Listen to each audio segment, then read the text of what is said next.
day. This is ENG 328, Study Session 8. East African Poetry, Social Disparity. Introduction. The social dislocation, which incidentally is a feature not just of the East African situation, but of the post-colonial African situation, is general, is very well illustrated by the case of the privileged elite. An observer once remarked that there are many indicators that the ruling class is rapidly becoming closed with self-perpetuating through the monopoly of European language. As a result, East African poets grapple with the current problems in their society. By domesticating their literary works in this study session, you will examine their literacy works. Learning outcomes. When you have studied this session, you should be able to explain social inequality as a main theme of East African poetry.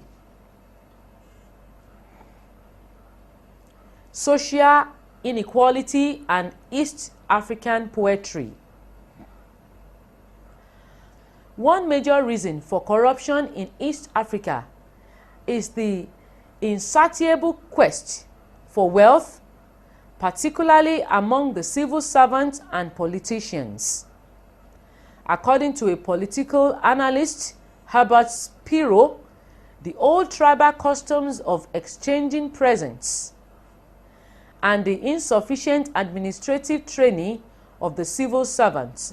Hence, one cannot easily distinguish between an uncommitting and uncommitted present on one hand and a bribe on the other, and it can also be noted that many people who have no formal administrative training at all are not corrupt. The masses have also become poorer, not because they cannot compete with the existing oppressive structure in pace, but they have lost the little they have been able to gather looking for employment in the face of increasing unemployment. This is because independence has brought with it an increase in the status and wealth of politicians and government officials, and a corresponding decrease in those of the masses. It is the presence of such vices as this and the absence of the so much preached virtues of socialism, according to R. Egudu, which constitutes in the main the subject matter of much of East African poetry.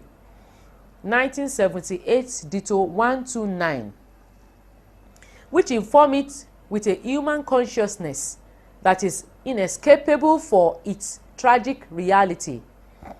As a result, various East African poets have reacted against these social ills in their various ways.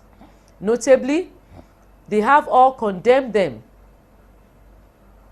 It is also noteworthy that this social ill that has eaten deep into the fabrics of East Africa is also present in other parts of the continent. The only point of divergence is that while the Anglophone West African poets are concerned more with colonialism and negritude, the East African poets are more preoccupied with the current problems in their society. In the words of a Kenyan poet, Leonard Okola, the East African poet seems in his relative aloofness from negritude enthusiasm to be striving to come to grips with the present.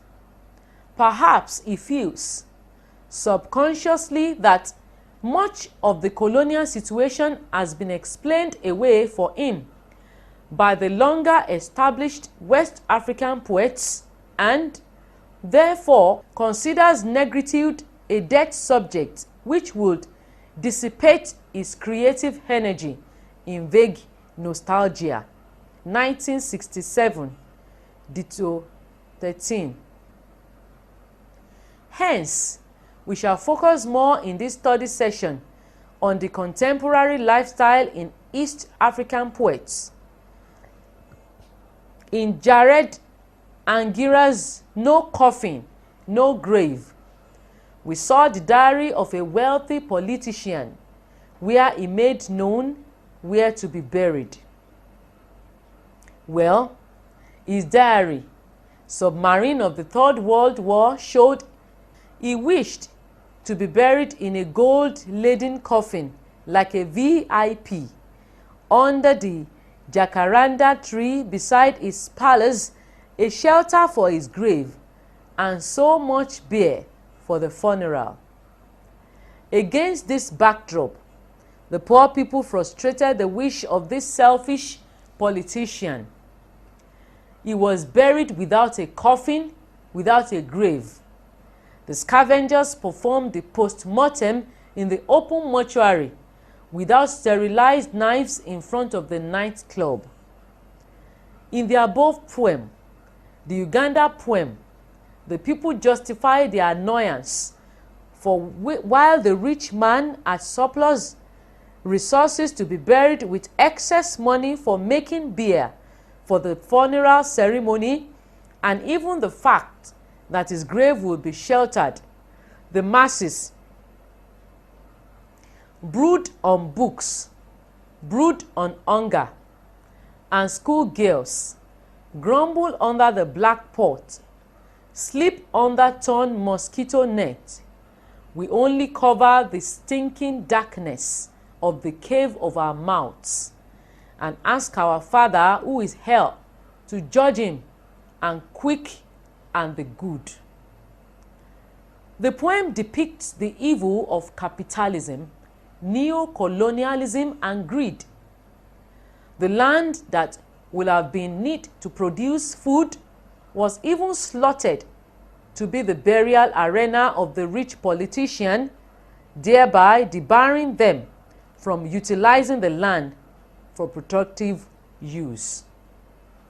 In another poem, The Street, by the same poet, portrays a picture in which the agreement between the haves and the have-not is sharply placed in focus. As worms crawl, the Mercedes and Zephyr's cars slide past. Wananchi, the poor man who has his nostril blocked, scratches his body with his tiny nails. And as a vulture's wing and the band splashes or up the nightclub, Rolls Royce, sleek and cool, drives past. Significantly, the use of worms and vultures are symbolic. Worms are parasitic and vultures are birds of prey. Both therefore represent the oppressive owners of the Rolls Royce, Zephyr, and Mercedes-Benz cars, who, like the parasitic worms, drains the economic well-being of the social commonwealth, and similar to the activity of the vultures, devour the lives of their squalid compatriots. According to Egudu, the effect of those images is to show the degree of contempt with which the poet owes those capitalists who have taken more than their proper share of the national wealth. 1978, Ditto 13. He also appeals to the moral consciousness of the populace in order to facilitate social regeneration and alertness. In The Song of the Common Man by Crispin Hauli from Tanzania, we could situate the issue at stake, social inequality. Here, it is portrayed in the form of physical and psychological suppression. These, my brothers, no longer brothers. Their hands are whips, along they drive me. These, my sisters, no longer sister. Their mouths are cannons, spittle of fire.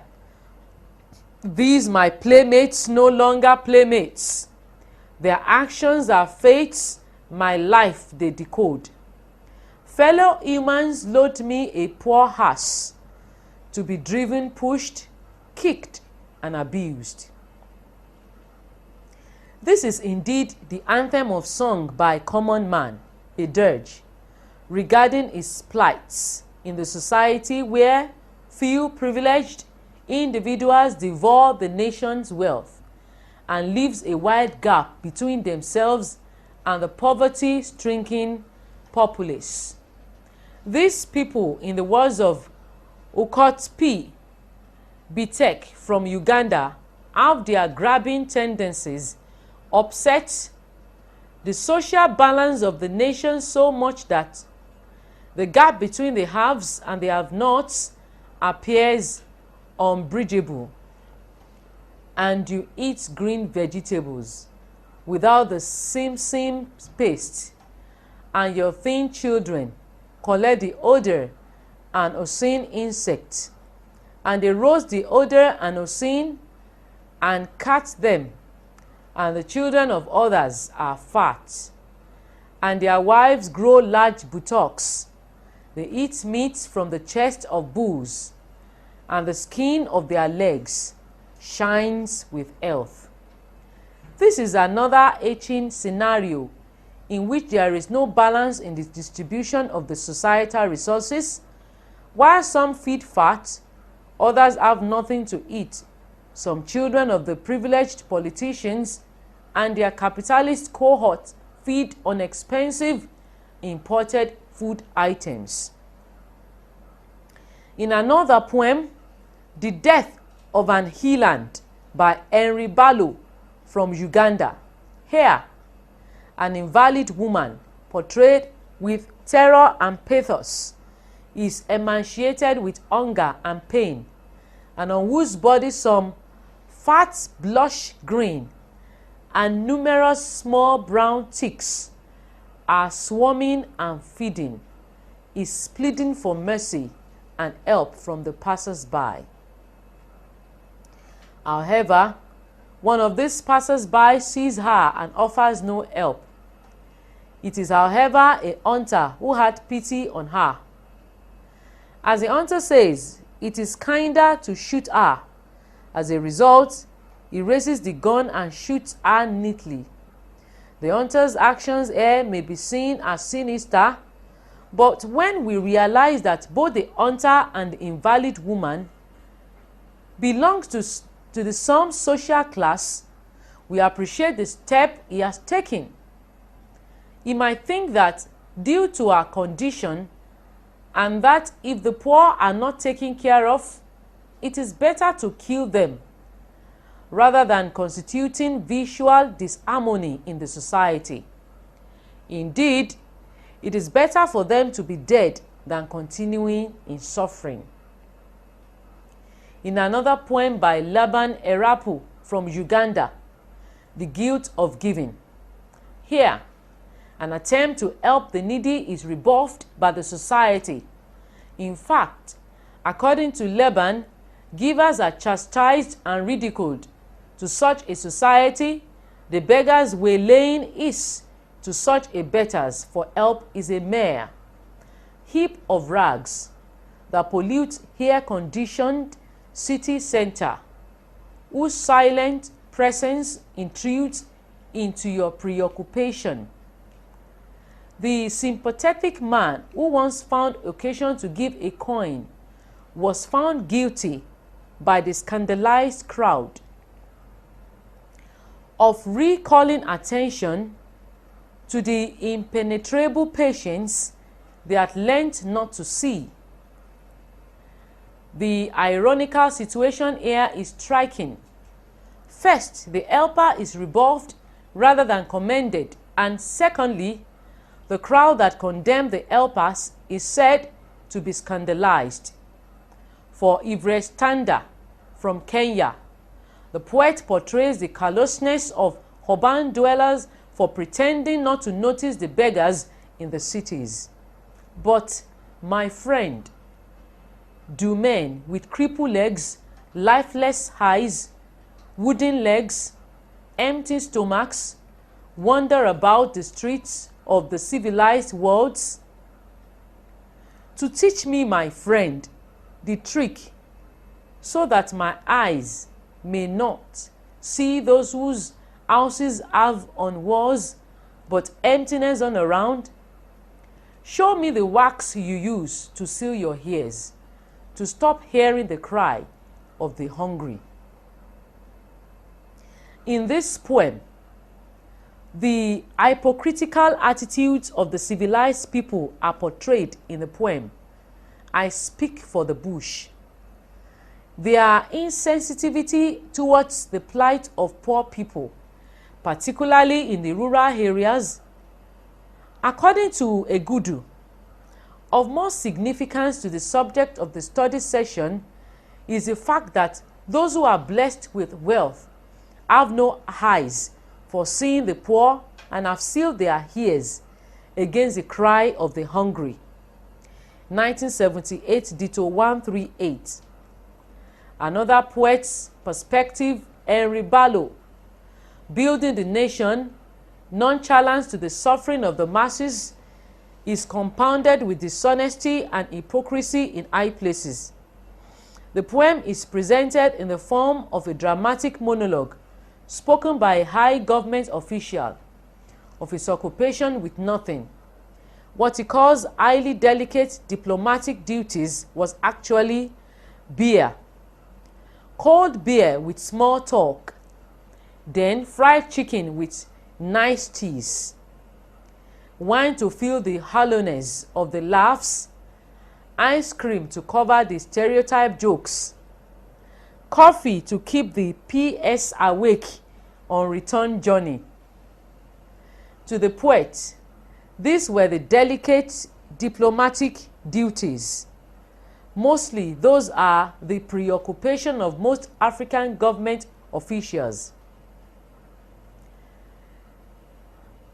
Lavishing and wasting resources on things that are not benefiting to the common people. What concerns them, according to Barlow, is what they could grab within a short period in government. So the PS had ulcers too. My ulcers think are equally painful, only they are caused by hunger. Not sumptuous lunches. So two nations builders arrive home this evening with terrible stomach pains. The result of building the nation different ways. The chauffeur, who knew that the PS was trying to deceive him, made known the above lines. What he's trying to say is that there is the chauffeur who is representative of the poor people, whose job is to drive the PS around in the car, for he has performed his proper function. The PS is not a nation builder, but a nation looter, motivated by avarice and greed. In the words of Plato, the essence of founding a state is not to promote the happiness of a single class, but, so far as possible, of the whole community. 1955, Ditto 157. As a result, the principle has been greatly violated in the community with the East African poets have dealt with.